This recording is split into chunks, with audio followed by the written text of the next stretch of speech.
Hello friend, welcome back. यहाँ पर जैसे वीडियो में TVS iQube इलेक्ट्रिक स्कूटर और ओला S1 इलेक्ट्रिक स्कूटर के बीच में कंपैरिजन करने वाले हैं। और यहाँ पे TVS iQube ST की बात नहीं करेंगे क्योंकि ये मॉडल जो टॉप मॉडल है अभी अवेलेबल नहीं है। केवल जो भी कंपैरिजन करेंगे TVS iQube S और ओला S1 के बीच में करने वाले हैं, जिससे कि आपके मन में कन्फ्यूजन ना रहे कि कौन सा मॉडल लेना चाहिए, किसके क्या प्राइसिंग है। मैं आपको यहाँ पे ऑन रोड प्राइस बताऊंगा और क्या प्रोसेस है परचेस करने का, ये भी चीज़ें मैं आपको बता दूंगा। क्या क्या फीचर्स मिल जाते हैं, रेंज क्या मिल जाती है, चार्ज होने में कितना समय लेती है, कंप्लीट जानकारी आपको यहाँ पर मिल जाएगी। और किसको कौन सा मॉडल लेना चाहिए ये भी जानकारी आपको यहाँ पे इस वीडियो में देंगे। तो हमारे साथ इस वीडियो में बनी रहिएगा। लेकिन उससे पहले आपसे रिक्वेस्ट है, चैनल पहली बार है चैनल को सब्सक्राइब जरूर कर लीजिए, जिससे कि कोई भी अपडेट आपसे मिस ना हो। तो अगर आप एक इलेक्ट्रिक स्कूटर खरीदने की सोच रहे हैं तो ये दोनों स्कूटर्स आपकी पसंद बन सकती है। तो सबसे पहले इनके कलर और डिजाइनिंग से स्टार्ट करते हैं। तो TVS iQube लेते हैं तो इसमें आपको iQube और iQube S दोनों में अलग अलग कलर ऑप्शन मिल जाएंगे। अगर iQube बेस एडिशन लेते हैं तो इसमें आपको 3 कलर ऑप्शन मिलेगा, जिसमें पर्ल वाइट, टाइटेनियम ग्रे और शाइनिंग रेड शामिल है। लेकिन iQube S लेते हैं तो इसमें आपको 4 कलर ऑप्शन मिल जाएगा, जिसमें lucid yellow, mercury grey, mint blue और कॉपर ब्राउन शामिल है। यानी कि टोटल 7 कलर ऑप्शन मिल जाएंगे। तो अगर आप ओला S1 लेते हैं तो इसमें आपको टोटल 5 कलर ऑप्शन मिल जाएंगे, जिसमें white, neo mint, coral glam, jet black और लिक्विड सिल्वर शामिल है। तो यहाँ पे आपको थोड़े से ज़्यादा कलर ऑप्शन TVS iQube में जरूर मिल जाते हैं। तो इनके डिजाइनिंग की बात कर लेते हैं। तो यहाँ पे TVS iQube पहले देख सकते हैं, इसके डिजाइनिंग थोड़ी सी पहले से चेंज हो गई है। जहाँ पे इसके हेड के ऊपर आपको पोजीशन लैम्प मिल जाएगा और फ्रंट एप्रन पे टर्न इंडिकेटर लाइट के साथ हेडलैम्प सेक्शन दी गई है। तो यहाँ पे फ्रंट से इसका ओवरऑल आप लुक देख सकते हैं। साइड व्यू की बात करें तो ये काफ़ी स्कूटर प्रैक्टिकल है, क्योंकि इसका फ्लोरबोर्ड पे स्पेस देख सकते हैं, फ्लैट दिया गया है, कुछ सामान रख के आप ले जा सकते हैं। सीट भी इसमें ठीक ठाक दी गई है, 2 लोग आराम से बैठ सकते हैं। साइड में आपको लेडी फुट रेस्ट भी मिल जाती है। तो इसका साइड से आप लोग देख सकते हैं iQube के बैजिंग दी गई है। इसके अलावा से आपको रियर व्यू मिरर से मिल जाता है। रियर की बात करें तो यहाँ पे आपको टेल लैम्प सेक्शन मिल जाती है, स्टाइलिश आप देख सकते हैं। तो इसका लुक आपने देख लिया है। अगर आप ओला S1 की लुक देखेंगे तो फ्रंट में इसका लुक, हेड के ऊपर आपको हेडलैम्प मिल जाएगी, पोजीशन लैम्प दिया गया है। फ्रंट एप्रन पे आपको केवल टर्न इंडिकेटर लाइट मिलेगी और यहाँ पे कोई भी ग्राफिक्स नहीं दी गई है। लुक यहाँ पे देख सकते हैं काफ़ी पतली और स्लिम डिजाइनिंग के साथ मिल जाती है। साइड व्यू की बात करें तो यहाँ पे भी कोई भी आपको ग्राफिक्स नहीं मिलेगी। लेकिन ये स्कूटर थोड़ा सा कम प्रैक्टिकल है, क्योंकि इसके फ्लोरबोर्ड पे आपको थोड़ी सी कर्वी डिजाइनिंग मिल जाती है। तो थोड़ी सा यूनिक डिजाइनिंग जरूर बन गई है, लेकिन फ्लोरबोर्ड का ज़्यादा यूज़ यहाँ पे नहीं कर पाएंगे। सीट इसमें थोड़ी सी लंबी दी गई है, पीछे ग्रैब रेल मिल जाती है। तो इसके रियर व्यू की बात करें तो यहाँ पे आपको टेल लैम्प मिल जाएगा, पीछे चार्जिंग सॉकेट दिया गया है। तो ये आपको ओवरऑल लुक दोनों स्कूटर्स में देखने को मिल जाती है। जो आपको ज़्यादा बेहतर लगे उसको आप ले सकते हैं। तो यहाँ के दोनों के मोटर और पावर की अगर बात करें तो TVS iQube में BLDC हब मोटर लगा हुआ है, जो कि IP67 रेटिंग है, जो कि लगभग पीक पावर 4.4 किलोवाट का और 140 Nm का टॉर्क जनरेट करता है। लेकिन ओला S1 का जो मोटर है वो मिड ड्राइव मोटर है, जो कि ये भी IP67 है। ये लगभग पीक पावर 8.5 किलोवाट का और 58 Nm का टॉर्क जनरेट करती है। यहाँ पे पावर के मामले में ओला S1 काफ़ी आगे है, लेकिन जो टॉर्क है वो बेहतर iQube में दी गई है। तो ये आपको थोड़ा सा यहाँ पे डिफरेंस मिल जाती है। तो आगे दोनों के बैटरी की अगर बात करें तो TVS iQube में 3.04 किलोवाट आवर की 52 volt lithium ion battery pack लगी हुई है, जो कि IP67 रेटिंग भी है। तो वहीं ओला S1 में 3 किलोवाट का लिथियम आयन बैटरी पैक लगी हुई है, ये भी IP67 रेटिंग के साथ मिल जाती है। तो थोड़ी सी बड़ी कैपेसिटी के साथ आपको iQube जरूर मिल जाती है। तो ये चार्जिंग टाइम की बात करें तो दोनों स्कूटर्स फुल चार्ज होने में लगभग 5 आवर्स यानी कि 5 घंटे का समय लेती है। इसके अलावा TVS iQube फास्ट चार्जिंग को सपोर्ट नहीं करती है, लेकिन ओला S1 में फास्ट चार्जिंग भी सपोर्ट दिया गया है। लेकिन TVS iQube में आपको अलग अलग चार्जर्स मिल जाते हैं, जिससे कि इस स्कूटर को और भी बेहतर तरीके से चार्ज किया जा सकता है। तो वहीं रेंज की बात करें कि सिंगल चार्ज होने वाला कितना रेंज देती है, तो TVS iQube में आपको 100 किलोमीटर यानी कि 100 किलोमीटर पर चार्ज की रेंज मिल जाती है। लेकिन ओला S1 में 128 किलोमीटर पर चार्ज की रेंज मिल जाती है, जो कि ट्रू रेंज है। और यहाँ पे दोनों ही इको मोड में इतना रेंज देती है। अगर आप स्पोर्ट्स मोड में जाते हैं तो वहाँ पे आपको रेंज थोड़ी सी कम मिलेगी। तो यहाँ पे रेंज के मामले में ओला S1 काफ़ी आगे निकल जाती है। तो आगे दोनों के टॉप स्पीड की अगर बात करें तो TVS iQube की जो टॉप स्पीड है 78 kmph तक है और ओला S1 की टॉप स्पीड 95 kmph तक है।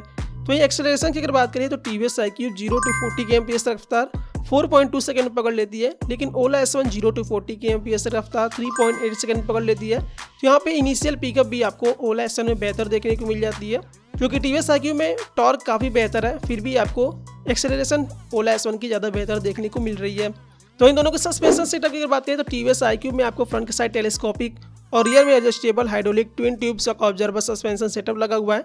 तो ये ओला S1 के फ्रंट में सिंगल साइड फॉर्क और रियर में मोनोशॉक सस्पेंशन मिल जाती है। तो यहाँ पे आपको सस्पेंशन सेटअप फ्रंट के साथ थोड़ी सी बेहतर जरूर TVS iQ में मिल जाती है, लेकिन रियर के साइड जो सस्पेंशन है वो ओला में बेहतर दी गई है, तो यहाँ पे आपको थोड़ा सा डिफरेंस मिल जाती है। बाकी टायर और ब्रेक्स की अगर बात करें तो TVS iQ के फ्रंट और रियर में 90/90 के 12 इंच का ट्यूबलेस टायर लगा हुआ है, तो ये ओला S1 के फ्रंट और रियर में 110/70 के 12 इंच का ट्यूबलेस टायर लगा हुआ है। तो यहाँ पे थोड़े से चौड़े टायर्स आपको ओला S1 में मिल जाती है। तो ब्रेकिंग सिस्टम की बात करें तो TVS iQ के फ्रंट में 220 mm का डिस्क ब्रेक और रियर में 130 mm का ड्रम ब्रेक लगा हुआ है, लेकिन ओला S1 के फ्रंट में 220 mm का डिस्क ब्रेक और रियर में 180 mm का डिस्क ब्रेक लगा हुआ है। तो यहाँ पे ब्रेकिंग सिस्टम ओला में बेहतर दी गई है। TVS iQ रियर के साइड ड्रम ब्रेक दी गई है, डिस्क ब्रेक नहीं दी गई है। तो इनके कुछ फीचर्स की बात कर लेते हैं कि फीचर्स के मामले में कौन सी आगे है। तो TVS iQ में आपको CBS यानी कि कॉम्बी ब्रेकिंग सिस्टम मिल जाता है, तो ये ओला S1 में भी आपको CBS यानी कि कॉम्बी ब्रेकिंग सिस्टम मिल जाती है।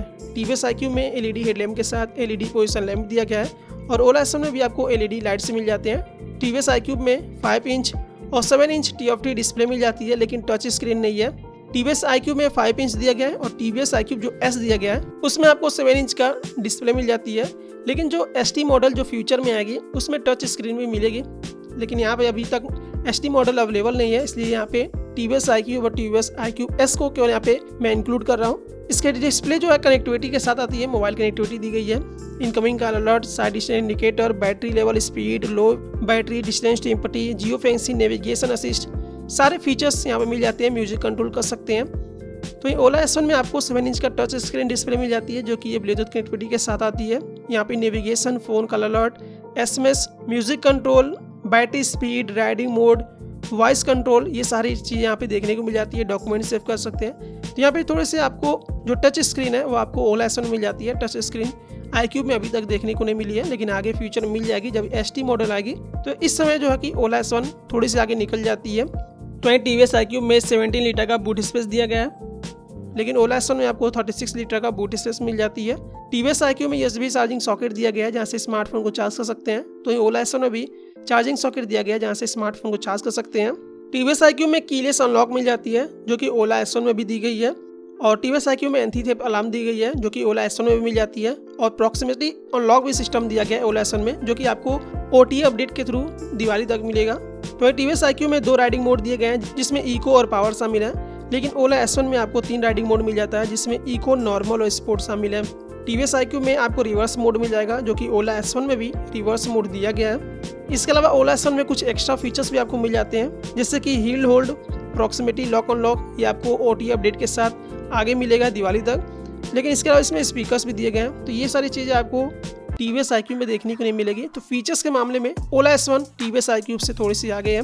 बाकी वारंटी की अगर बात कर लेते हैं तो TVS iQ में 3 साल या फिर 50,000 किलोमीटर जो पहले आए उस पर आपको वारंटी दी जा रही है, लेकिन ओला S1 में आपको 3 साल या फिर 40,000 किलोमीटर जो पहले आए उस पर आपको वारंटी दी जा रही है।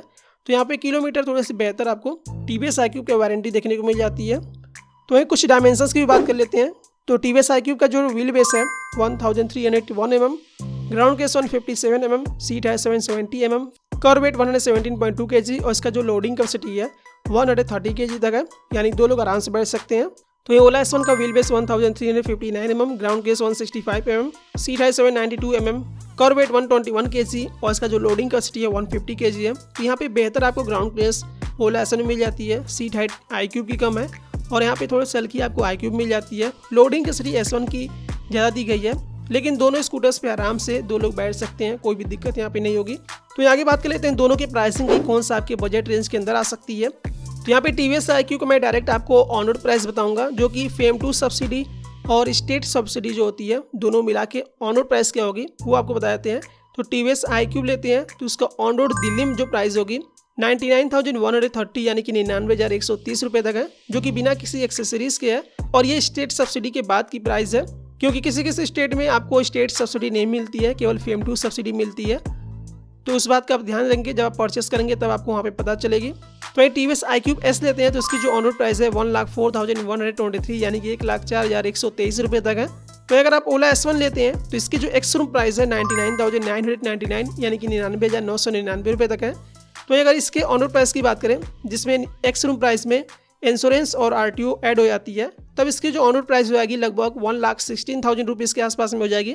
लेकिन दिल्ली में आपको 15,000 रुपीज़ तक आपको स्टेट सब्सिडी मिल जाएगी, जिसके बाद इसकी जो ऑन रोड प्राइस हो जाएगी 1,01,000 यानी कि 1,01,000 रुपये के आसपास में हो जाएगी। तो यहाँ पे ऑन रोड प्राइस में थोड़ा सा कम ज़्यादा होता रहता है। और ये दिल्ली की मैं प्राइस बता रहा हूँ क्योंकि दिल्ली में आपको ओला S1 पे 15,000 का स्टेट सब्सिडी मिल रही है, जिसके बाद प्राइस कम हो जा रही है।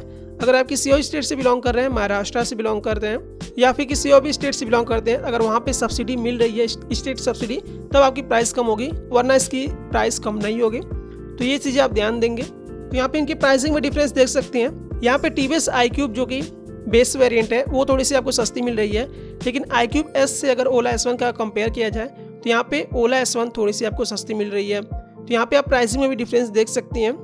इसके अलावा कौन सा मॉडल किसको लेना चाहिए उसके बारे में कुछ आपको जानकारी दे दें। तो अगर आपको ऑनलाइन परचेस नहीं करना है, आपको दुकान पे जाके परचेस करना है, क्योंकि आप ऑनलाइन कई सारे फ्रॉड भी हो जाते हैं कभी कभी, तो ऐसे में अगर आप चाहते हैं दुकान से परचेस करना तो TVS iQube वो आसानी से TVS के शोरूम से परचेस कर सकते हैं। लेकिन ओला S1 को आपको ऑनलाइन जाके बुकिंग करना होगा, जब परचेस विंडो ओपन होगी उस समय आप परचेस कर सकते हैं। तो ईजिली जो आपको मिल जाएगी वो TVS iQube मिल जाएगी। अगर आपको ओला S1 पसंद आती है तो आपको थोड़ा सा वेट भी करना पड़ सकता है। इसके अलावा अगर जिनको ज़्यादा फीचर्स चाहिए, जैसे कि टच स्क्रीन चाहिए, स्पीकर्स चाहिए, ये सारी चीज़ें चाहिए, तो आपको ओला S1 के साथ जाना होगा। अगर आपको ज़्यादा रेंज भी चाहिए, डेली आपको ज़्यादा स्कूटर्स पे चलना है, तो ऐसे में आप ओला S1 के साथ जा सकते हैं। तो ओवरऑल यहाँ पे मैंने आपको दोनों के बीच में जो भी डिफरेंस था, जो भी कंपैरिजन था, मैंने आपको दिखा दिया है। जो आपको पसंद आए उसको आप ले सकते हैं। इन दोनों मॉडल में से कौन सा आपको ज़्यादा बेहतर लगी, कौन सा आपको पसंद आया, आप कमेंट सेक्शन में बता सकते हैं। इसके अलावा मैंने आपको स्टार्टिंग बता दिया है, थोड़ी सी प्रैक्टिकल स्कूटर आपको TVS iQube मिल जाती है, फ्लोरबोर्ड थोड़ा सा फ्लैट मिल जाता है, तो ये सारी चीज़ें भी आप देख सकते हैं। इसके अलावा TVS iQube में आपको लेडी फुट रेस्ट भी मिल जाती है, जो कि ओला S1 में आपको देखने को नहीं मिलेगी। हालांकि फ्यूचर में कंपनी एक्सेसरीज जब लॉन्च करेगी तब शायद आपको देखने को मिले, लेकिन फिलहाल के लिए TVS iQube में आपको मिल जाएगी। तो ये सारी चीज़ें आप ध्यान दे सकते हैं। तो उम्मीद करता हूँ वीडियो इन्फॉर्मेटिव लगी हो तो इस वीडियो को लाइक से जरूर कर दे, चैनल पर चैनल को सब्सक्राइब जरूर कर लीजिएगा। Thank you friends, thanks for watching.